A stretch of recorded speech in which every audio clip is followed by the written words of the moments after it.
നമസ്കാരം സർ. പ്രിയൻ, നമസ്കാരം പ്രിയൻ. സർ, അമേരിക്കയിലെ വിവിധ ലാബുകളിലായി ജോലി ചെയ്യുന്ന 11 ശാസ്ത്രജ്ഞർ, പ്രത്യേകിച്ച് ബഹിരാകാശ ഗവേഷണം അടക്കമുള്ള കാര്യങ്ങളിൽ ജോലി ചെയ്യുന്നവരാണ്. ഇവർ പെട്ടെന്ന് ഒരു ദിവസം അപ്രത്യക്ഷമാവുകയാണ്. ഇവരുടെ അപ്രത്യക്ഷമാകുന്നതിൽ ഒരുപാട് ദുരൂഹതയുണ്ടെന്ന് സോഷ്യൽ മീഡിയ അടക്കം പറയുന്നുണ്ട്. ശരിക്കും ഇതിന് പിന്നിൽ എന്തായിരിക്കാം സംഭവിച്ചിരിക്കുക? ഇത് 6 പേര് മരിച്ചതായിട്ട് കൺഫേം ചെയ്തിട്ടുണ്ട്. അവരുടെ ഡെഡ് ബോഡി എല്ലാം കണ്ടെടുത്തു. അതേസമയം 5 പേരെ കുറിച്ച് ഇതുവരെ വിവരമില്ല. ഇവരെല്ലാവരും തന്നെ മുതിർന്ന ശാസ്ത്രജ്ഞന്മാര്, അതല്ലെങ്കിൽ സാങ്കേതിക വിദഗ്ധരെല്ലാമായിരുന്നു. ഇവർ വർക്ക് ചെയ്തിരുന്നത് അമേരിക്കയിലെ പ്രശസ്ത ഗവേഷണ കേന്ദ്രങ്ങളായ Los Alamos National Laboratory, Jet Propulsion Laboratory, Plasma Science and Fusion Center എന്നീ തന്ത്രപ്രധാന മേഖലകളിലാണ് വർക്ക് ചെയ്തിരുന്നത്. അപ്പൊ ഇതില് അവിടെ നടക്കുന്നത് ഒന്ന് ന്യൂക്ലിയർ റിസർച്ച് നടക്കുന്നുണ്ട്, ബഹിരാകാശ ഗവേഷണവുമായിട്ട് ബന്ധപ്പെട്ട ഗവേഷണം നടക്കുന്നുണ്ട്, കാര്യങ്ങൾ നടക്കുന്നുണ്ട്. അതുപോലെ അൺഐഡന്റിഫൈഡ് അനോമലീസ് ഫിനോമിനൻ എന്ന് പറയുന്ന മറ്റ് അന്യഗ്രഹങ്ങളിൽ നിന്ന് ഈ ഭൂമിയിലേക്ക് വരുന്ന സിഗ്നൽസ് ഐഡന്റിഫൈ ചെയ്യാനോ അതല്ലെങ്കിൽ അവിടെ നിന്ന് വരുന്ന ഉൽക്കകൾ കളക്ട് ചെയ്ത് അതിനെക്കുറിച്ച് ഗവേഷണം നടത്തുന്ന അതും ഇതിനകത്ത് ഇവര് ചെയ്യുന്ന വർക്കിൽ പെട്ടതാണ്. അല്ല, ഒരാളുടെ നൊവാർട്ടിസ് എന്ന് പറയുന്ന ഒരു ലബോറട്ടറിയിലാണ് ജോലി ചെയ്യുന്നതെന്ന് ഞാൻ വായിച്ചിട്ടുണ്ടായി. അത് നൊവാർട്ടിസ് ഒരു വലിയ ഫാർമ കമ്പനി കൂടിയാണ്. അപ്പൊ അവര് വളരെയധികം ക്രിട്ടിക്കൽ ആയിട്ടുള്ള അസുഖങ്ങൾക്ക് മരുന്ന് ഡെവലപ്പ് ചെയ്യുന്ന കമ്പനിയാണ് അവര്. ഇതില് പലതരത്തിൽ നമുക്ക് കാരണങ്ങൾ എടുക്കാം.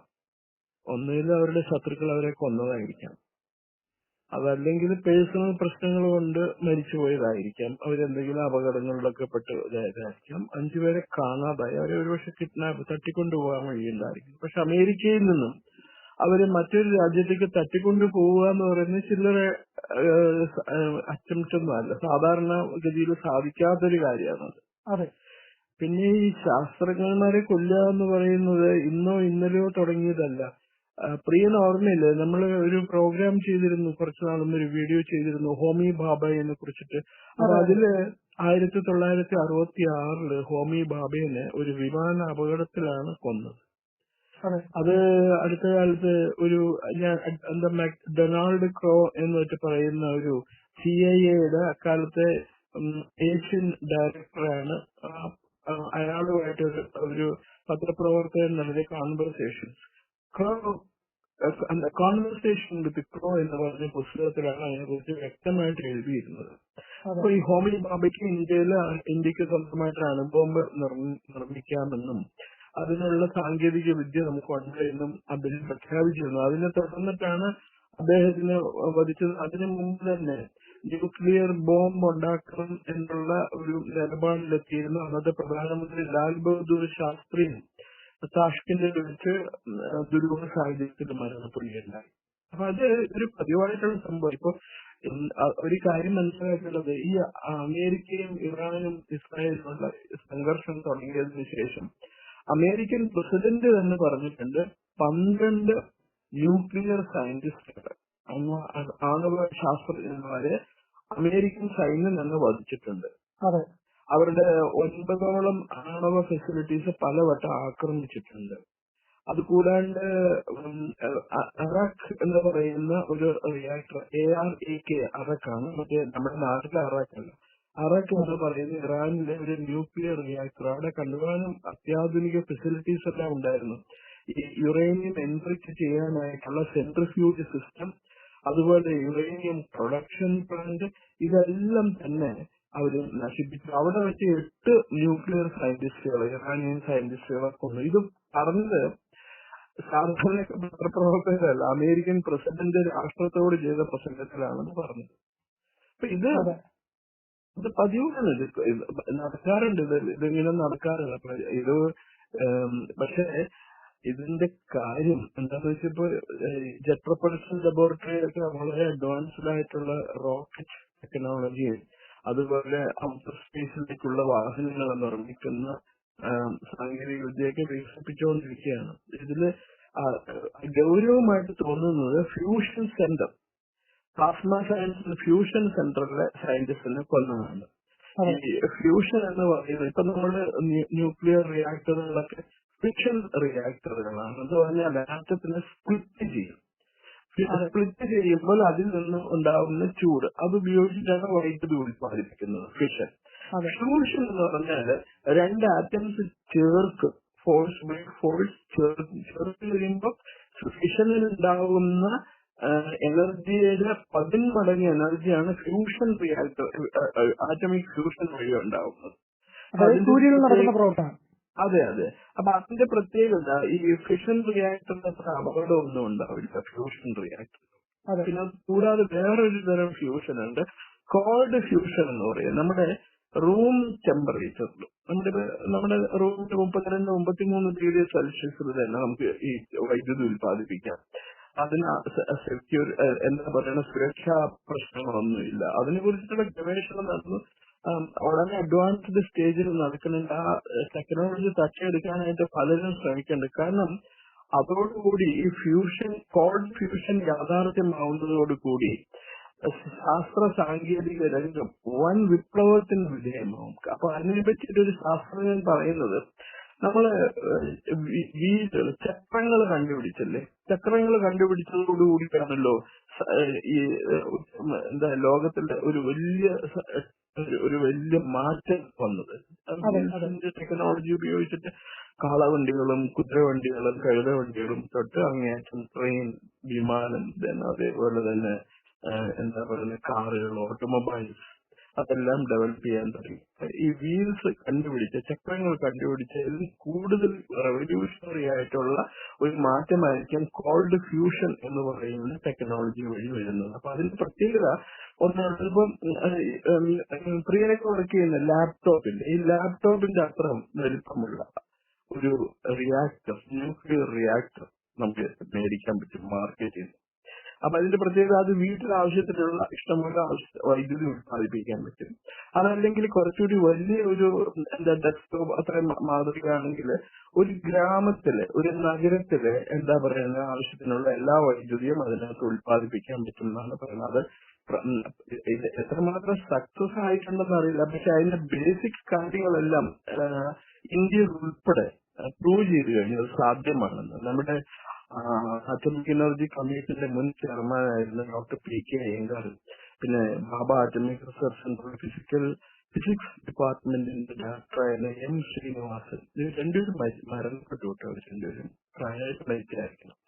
അവർ രണ്ടുപേരും കൂടി കോൾഡ് ഫ്യൂഷൻ ഇന്ത്യയിലെ BIRC ലബോറട്ടറിയിൽ എന്താ പറയുക നടത്തി കാണിച്ചു കൊടുത്താണ്. പക്ഷെ അതിന്റെ ഗൗരവമായിട്ട് അത് എടുത്തിട്ടുണ്ടോ എന്ന് എനിക്കറിയില്ല. അതിനുശേഷം എന്താ പറ്റിയെന്ന് എനിക്കറിയില്ല. ഞാൻ ഫോളോ ചെയ്തത്. അപ്പൊ അങ്ങനെ ഈ ശാസ്ത്ര സാങ്കേതിക രംഗത്ത് പല തട്ടിപ്പും അതുപോലെ തന്നെ പല എന്താ പറയുന്ന പ്ലാന്റ് അസാസിനേഷൻ, തട്ടിക്കൊണ്ടു പോകൽ, ഇതെല്ലാം നടക്കുന്നുണ്ട്. ഇതില് ഒരു കാര്യമുള്ളത് ഞാൻ ഇപ്പോഴും ഓർക്കുന്നു. ഈ നമ്മുടെ റിമോട്ട് വ്യൂവേഴ്സ് എന്ന് പറഞ്ഞ ഒരു പുസ്തകമുണ്ട്. റിമോട്ട് വ്യൂവേഴ്സ്, ഒരു ജിം സ്നാബൻ, JIM, ജിമ്മില്ലേ നമ്മുടെ മറ്റേ മീഡിയ വന്നിട്ട് ജിമ്മിയുടെ ജിം സ്നാബിൾ. അവരുടെ സ്വഭാവം തന്നെ കേട്ടോ, പക്ഷെ അവരുടെ എഴുത്തുകാരനാണ്. ജിം സ്നാബിൾ എഴുതിയിട്ടുള്ള ഒരു പുസ്തകമാണ് remote viewers, the secret history of American psychic spice. അത് എന്ന് പറഞ്ഞാല് ഈ അതീന്ദ്രിയ ധ്യാനം, ട്രാൻസെൻഡന്റൽ മെഡിറ്റേഷൻ അല്ലേ അതീന്ദ്രിയ ധ്യാനം എന്ന് പറയുന്നത്. ഈ അതീന്ദ്രിയ ധ്യാനം അഭ്യസിച്ചിട്ടുള്ള അമേരിക്കൻ, റഷ്യൻ ശാസ്ത്രജ്ഞന്മാർ അവരുടെ ഗവേഷണ നിലയങ്ങളിൽ ഇരുന്നുകൊണ്ട് അമേരിക്കയിലുള്ള ശാസ്ത്രജ്ഞൻ റഷ്യൻ ലബോറട്ടറിയിൽ നടക്കുന്നതും റഷ്യയിലുള്ള ശാസ്ത്രജ്ഞൻ അമേരിക്കയിലെ ലബോറട്ടറിയിൽ നടക്കുന്നതുമായ പരീക്ഷണങ്ങൾ വിശദമായിട്ട് കണ്ടുപിടിക്കാനാണ് പറയുന്നത് റിമോട്ട് സെൻസിങ് ഉപയോഗിച്ചിട്ട്. അതിന്റെ എന്താ പറയുന്ന വർഷങ്ങളോളം പഴക്കമുണ്ട്. ഇപ്പൊ 1978 നമ്മുടെ അന്നത്തെ അമേരിക്കൻ പ്രസിഡന്റ് ജിമ്മി കാർട്ടർ അതിനെ കുറിച്ച് ഒരു ഇന്റർവ്യൂ കൊടുത്തിട്ടുണ്ട്. അതായത് അമേരിക്കൻ എയർഫോഴ്സിന്റെ ഒരു വിമാനം യൂറോപ്പിൽ എവിടെയോ വെച്ച് കാണാണ്ടായി. ഈ 1978 അന്ന് കമ്മ്യൂണിക്കേഷൻസ് ഈ പറഞ്ഞ സാറ്റലൈറ്റ് ഫോണോ മൊബൈൽ ഫോണോ ഒന്നും ഉണ്ടായി കാണില്ലായിരിക്കും അന്ന്. ഈ വിമാനത്തിനെ പറ്റി 7-8 ദിവസം കഴിഞ്ഞിട്ട് ഒരു വിവരമില്ല. പല അന്വേഷണം നടത്തിയിട്ട് ഒരു പൊടി പോലും കിട്ടിയില്ല. അപ്പൊ അയാളുടെ കൂട്ടത്തില് പ്രസിഡന്റിന്റെ ഓഫീസിൽ ഈ പറഞ്ഞ പോലെ റിമോട്ട് വ്യൂവിംഗ് ഇതിനെയൊക്കെ പറ്റി അറിയാവുന്ന പഠിച്ചിട്ടുള്ള ഒരാളുണ്ടായിരുന്നു. അയാള് കാർട്ടറിന് എടുത്ത് പറഞ്ഞു, എന്റെ പരിചയത്തിൽപ്പെട്ട ഒരു ശാസ്ത്രജ്ഞയുണ്ട്, ഒരു ഈ ട്രാൻസ്ഡെന്റൽ മെഡിറ്റേഷനിൽ വളരെ വൈദഗ്ധ്യമുള്ളവരാണ്. അവരെ വിളിച്ചുകൊണ്ട് വന്നാൽ അവർക്ക് വിമാനം എവിടെയുണ്ടെന്ന് പറയാൻ പറ്റും, ഇവിടെ ഇരുന്നുകൊണ്ട് തന്നെ പറയാൻ പറ്റും. അപ്പൊ ഈ കാർട്ടർ ഒരു ക്രൈസ്തവനല്ലേ, അയാൾക്ക് ഇത് കേട്ട് കഴിഞ്ഞപ്പോ തോന്നി ഇത് അതുകൊണ്ട് ഹിന്ദു സംഗതിയാണ്, ഇതിനെ എതിർക്കണം എന്ന് പറഞ്ഞിട്ട് അയാൾ ബലം പിടിച്ചു. നത്തിങ് ഡൂയിങ് ഇടാവുന്ന നടക്കില്ലായിരുന്നു. അവസാനം പറഞ്ഞാൽ മറ്റേ വിമാനത്തിലെ ക്രൂ മെമ്പേഴ്സിന്റെ ഫാമിലിനെ കരുതിയിട്ടെങ്കിലും നിങ്ങളൊന്ന് സഹായിക്കണം, നിങ്ങളൊന്ന് അനുമതി നൽകണം, എന്നാൽ മാത്രമേ ഇവിടെ കൊണ്ടുവന്ന് അവരെ ഇത് ഏൽപ്പിക്കാൻ പറ്റുള്ളൂ എന്ന് പറഞ്ഞു. അവസാനം അയാൾ സമ്മതിച്ചു.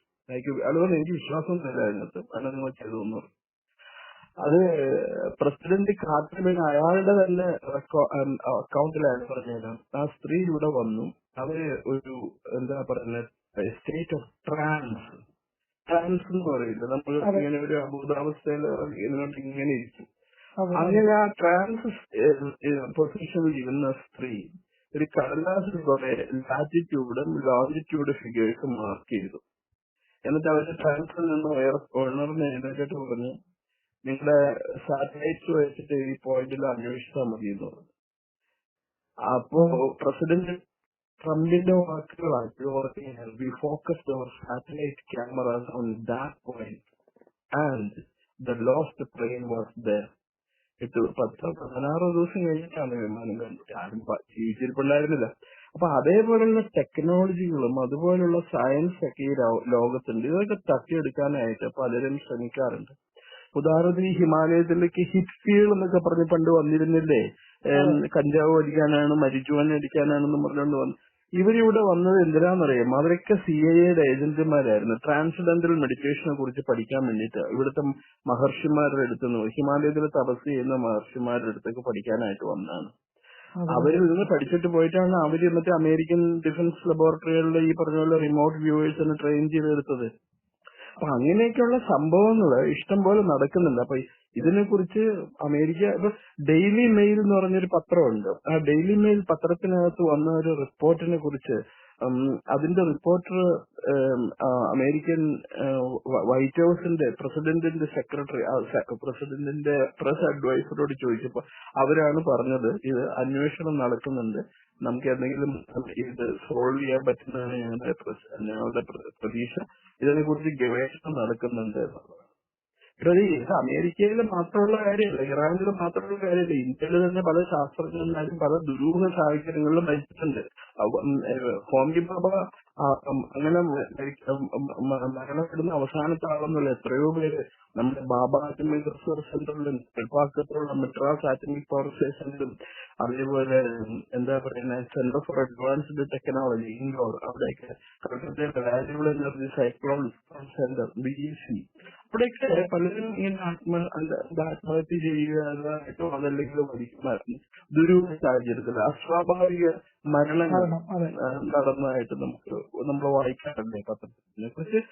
അന്വേഷണം എത്രമാത്രം നടക്കും എന്നുള്ളത് ആർക്കും അറിയില്ല. കാരണം ഈ കോൺഗ്രസ് പാർട്ടി ഭരിച്ചിരുന്നപ്പോ അവർക്കൊന്നും വലിയ കാര്യമൊന്നുമില്ല, ആരെങ്കിലും ഭരിച്ചു കഴിഞ്ഞാൽ ആ പത്രത്തിൽ നല്ലതെന്ന് അവർ പറയുള്ളൂ. അപ്പൊ അങ്ങനെയുള്ള ഒരു സിറ്റുവേഷനില് ഈ അമേരിക്കൻ ശാസ്ത്രജ്ഞന്മാരെ കുറിച്ചിട്ടുള്ള മരണ വാർത്തകളും അതുപോലെ അവര് അപ്രത്യക്ഷരായ കാര്യങ്ങളൊക്കെ വളരെ ഗൗരവമായിട്ട് തന്നെ അന്വേഷണം നടത്തുന്നതാണ്. അമേരിക്കയിൽ നടക്കുന്ന പോലെ ഇന്ത്യയിൽ നടക്കുന്നുണ്ട്, റഷ്യയിൽ നടക്കുന്നുണ്ട്. അത് വളരെ ഗൗരവം അർഹിക്കുന്ന ഒരു വാർത്തയാണത്.